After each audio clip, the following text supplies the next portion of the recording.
ملزم ایک 15 سالہ میکسیکن نژاد لڑکا تھا۔ ایک اسٹور سے چوری کرتا ہوا پکڑا گیا۔ پکڑے جانے پر گارڈ کی گرفت سے بھاگنے کی کوشش کی مزاحمت کے دوران اسٹور کا ایک شیلف بھی ٹوٹا۔ جج نے فرد جرم سنی اور لڑکے سے پوچھا، تم نے واقعی کچھ چرایا تھا؟ بریڈ اور پنیر کا پیکٹ۔ لڑکے نے اعتراف کر لیا۔ کیوں؟ مجھے ضرورت تھی، لڑکے نے مختصر جواب دیا۔ خرید لیتے، پیسے نہیں تھے۔ گھر والوں سے لے لیتے، گھر پر صرف ماں ہے، بیمار اور بے روزگار۔ بریڈ اور پنیر اس کے لیے چرائی تھی۔ تم کچھ کام نہیں کرتے؟ کرتا تھا، ایک کار واش میں ماں کی دیکھ بھال کے لیے ایک دن کی چھٹی کی تو نکال دیا گیا۔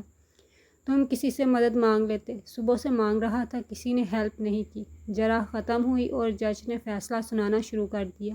چوری اور خصوصاً بریڈ کی چوری بہت ہولناک جرم ہے اور اس جرم کے ذمہ دار ہم سب ہیں۔ عدالت میں موجود ہر شخص مجھ سمیت اس چوری کا مجرم ہے۔ میں یہاں موجود ہر فرد اور خود پر $10 جرمانہ عائد کرتا ہوں۔ $10 ادا کیے بغیر کوئی شخص کورٹ سے باہر نہیں جا سکتا۔ یہ کہہ کر جج نے اپنی جیب سے $10 نکال کر میز پر رکھ دیے۔ اس کے علاوہ میں اسٹور انتظامیہ پر $1000 جرمانہ کرتا ہوں کہ اس نے ایک بھوکے بچے سے غیر انسانی سلوک کرتے ہوئے اسے پولیس کے حوالے کیا۔ اگر 24 گھنٹے میں جرمانہ جمع نہ کرایا گیا تو کورٹ اسٹور سیل کرنے کا حکم دے گی۔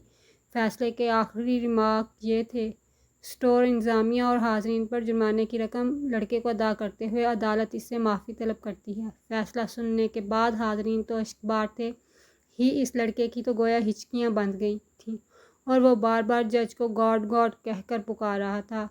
کفر کے معاشرے ایسے ہی پھل پھول رہے، اپنے شہریوں کو انصاف ہی نہیں عدالت بھی فراہم کرتے ہیں۔